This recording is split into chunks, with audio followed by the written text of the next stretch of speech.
What's up, BookTube? Welcome back. My name is Laura if you're new here, and today I'm wrapping up my reading year for 2020 and going over my reading goals for 2021. So a bit of a different filming setup today. Honestly, I was just too lazy to set everything up where I normally do behind me here, so I'm just sitting on my bed and we're just gonna deal with this and hopefully it doesn't look terrible. Might do this more often because honestly it was a hell of a lot easier than setting up how I normally do, so might be lazy from time to time, but that's fine. Anyways, I am here today to go over all of my stats and all the things from 2020. This was my very first year using a reading spreadsheet, which I got from, I don't remember the name right now, but I'll leave it linked down below. I'm using the same one this year. I had some kinks along the way. A lot of the stats page got pretty messed up because I didn't know what I was doing. I was like, oh, well, I'll just change some things. It'll be easy.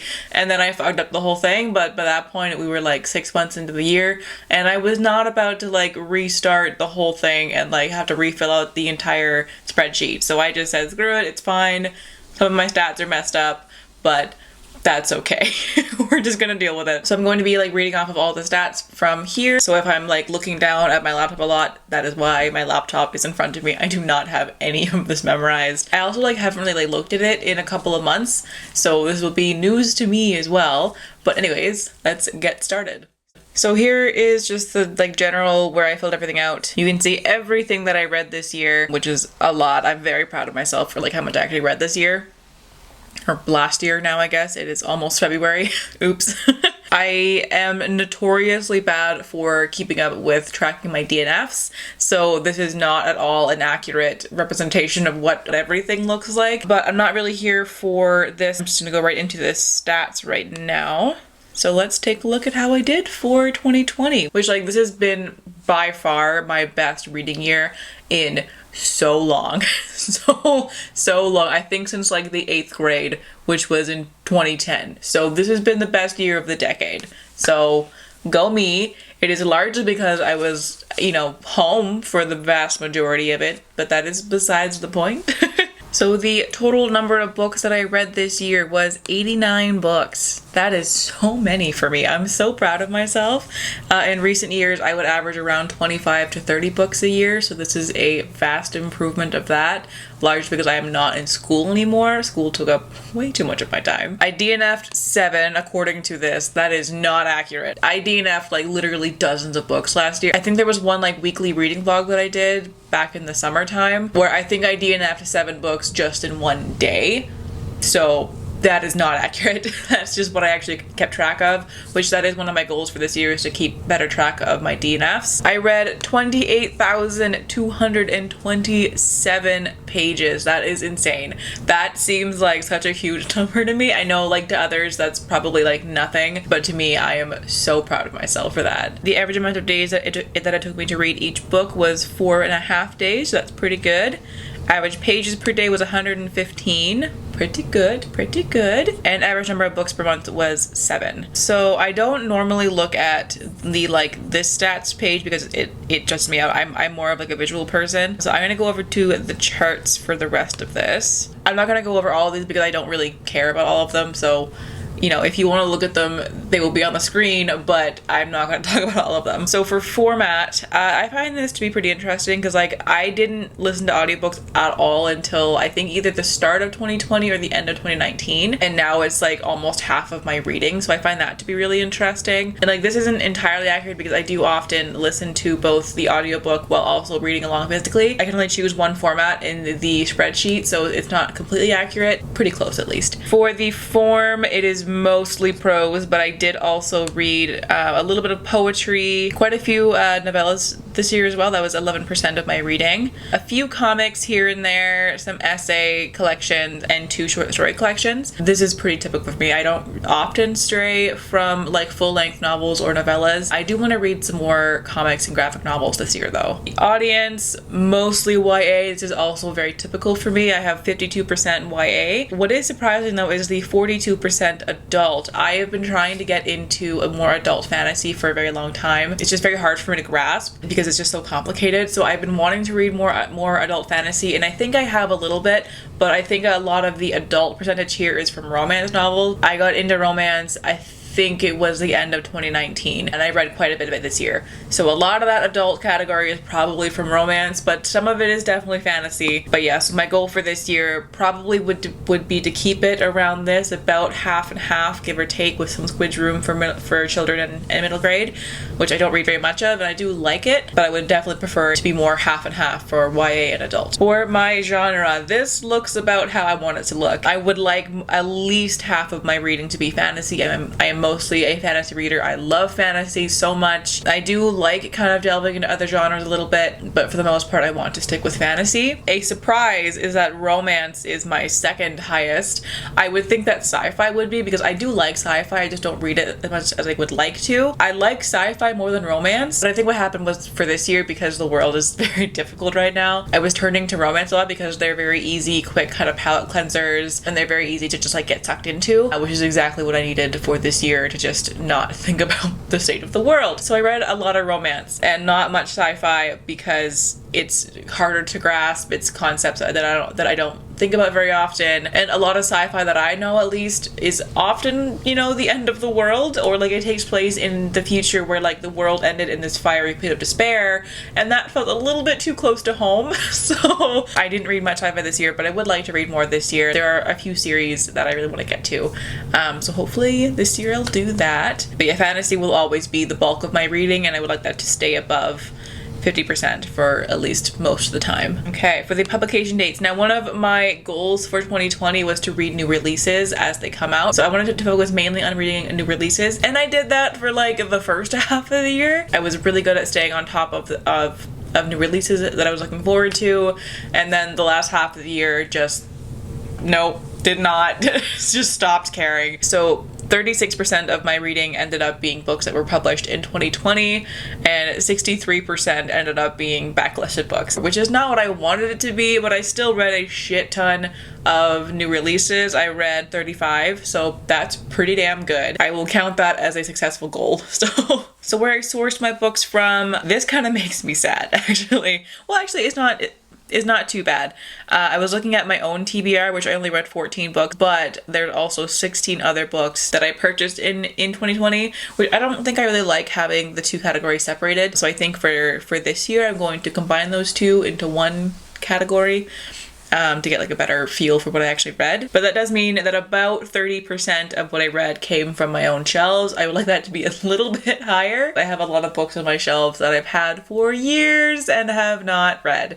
So this year I would like to read more of my own books. Books finished by month. As we can see, this is where lockdown hit, right here, from March until like the end of May for me. June is when I went back to work, and we see a significant drop in June throughout the rest of the year. My best year was April, which was the Owls Readathon hosted by G over at Book Rose, which I will link down below. So I read 12 books that month, which was great for me. And then my lowest month was November, where I only read 4. I think in my wrap up, I counted one that I technically finished in December, which would make November 5 and December 7, which is more accurate since I read the bulk of that book in November and I read the last like 20 pages in December. So my least amount of books was 5, which I read in November, 5 books in August, 5 books in July, and my highest was 12 in April. The star rating breakdown, I read mostly 4 stars, so that's really good. I would like to see more 5 stars, but 25 stars out of 89 in 1 year is pretty damn good, so I am not mad about that at all,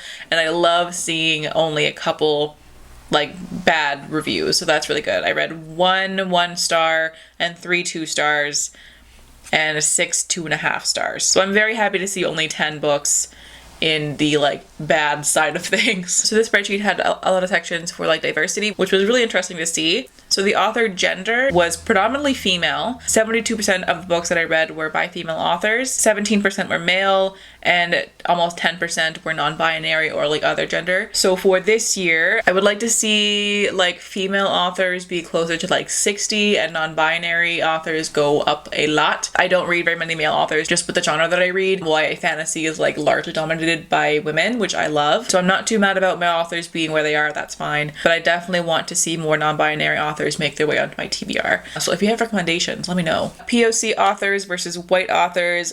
This is yikes. Only 21% of the authors that I read this year were not white, and 78% of authors that I read this year were white. So that is not great. I really need to get more diverse authors in my TBR, and especially on my shelf. I was looking at it the other day and was like, I do not own a lot of books by non-white authors. I need to fix that. So I'm going to be working on that this year. And then POC protagonist versus white protagonist. 27% of the books that I read had non-white main characters, and 73% had like mostly all white cast. So again, I need to work on that. Queer authors, I'm honestly shocked at, because I feel like I read a lot of queer authors, and like this might not be totally accurate because I don't often like look into the authors. So I do often read the like little author bio in the back of the book, and typically if it doesn't say or indicate in there that they're queer, I usually will just like leave that blank. So this may not be accurate, but authors that I know like for sure are queer was only 22%.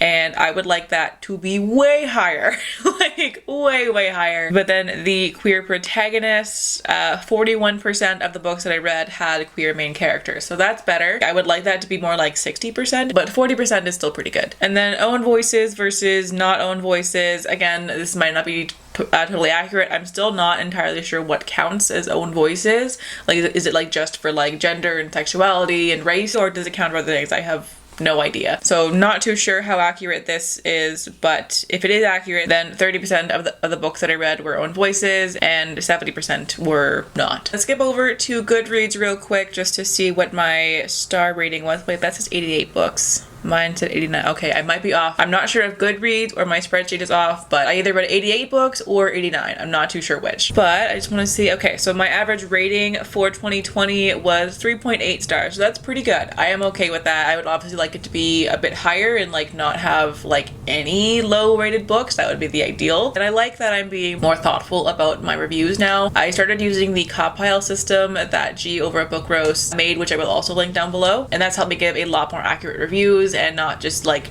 give ratings based on how I'm feeling right at the end of the book. So I like using that system, and I'll probably stick with it. See anything else on here that's interesting? Oh, the shortest and longest book. The shortest book that I read was 111 pages, and the longest one was 655. I would like to read more big books this year, actually. Not like too many, because then I'll get stressed out, but like a couple more here and there. Try and get some chunky books out of the way. And then here's just a quick scroll through of like all the books that I read this year. There are so many. Oh my god. Oh, some great books on here. Some not great books on here as well, but you know, mostly really good, so that's awesome. I read so much this year. I'm so proud of myself. And then we're getting to the end. There we go. So I'm just gonna go over my goals for 2021. Some of the goals that I wrote down were to finish some series. So I actually just made a spreadsheet of all of the series that I have ever in my entire life read or started. So I have that here. So it's hefty. This is like everything ever. So this goes back to 2005 when I started reading the Warrior series up until now. So how my system here works, green means that it is a finished series. There are no more books being published and I have read all of the books. Yellow means that it's a series that I have not caught up with yet. So there are books that have been published that I have not read. Orange are books where I've read the first book or maybe the first couple of books and there's still more in the series, but I'm not sure if I want to keep reading them yet. Red is series that I have dropped. I'm not planning on keeping up with them. And then no color means that it's a ongoing series, and so far I'm caught up with everything that's been released. So there's a lot of series on here, as you can see. A lot of yellow and a lot of red. So the red I don't really care about. Like they're like a lot of these are from 2008 when I was just reading books out of order. I didn't realize that series were a thing, I guess. So I would just like pick up a random book from the library and it'd be like the fourth book in the series and I would read it and be like, this is terrible. Like no fucking wonder, you dumbass. It's the fourth book in the series. Anyways, so I'm not too worried about all the red ones, but I do want to try and get some of these yellow ones down, especially ones where I've been putting them off for so long. Like Strange the Dreamer here, I read the first book in 2017 and I still have not read the second book, so I want to get that one done and just try and read some more of these and get a lot more green. So that's that one. So last year my goal was to read new releases. This year I want to focus on reading more backlisted books, or just like books that I've had on my TBR forever. If I've had them on my TBR for more than 2 years, I want to try and read them this year. Not all of them, because there are a lot. At least some of them would be great. I want to keep up with new releases for sequels, because I'm terrible at that. Where like I'll read the first book and then the sequel is not released yet and I will just never get to it once it finally comes out. This just goes back to me being terrible at finishing series. So that's a goal of mine. I really just need to like read the sequels when they come out, otherwise I will not ever get to them. Get better at tracking DNFs, which I already mentioned. I'm thinking that I might make it a like separate page on my spreadsheet and just like keep track of them there. That way they don't count towards any stats at all. Read more books that I already own.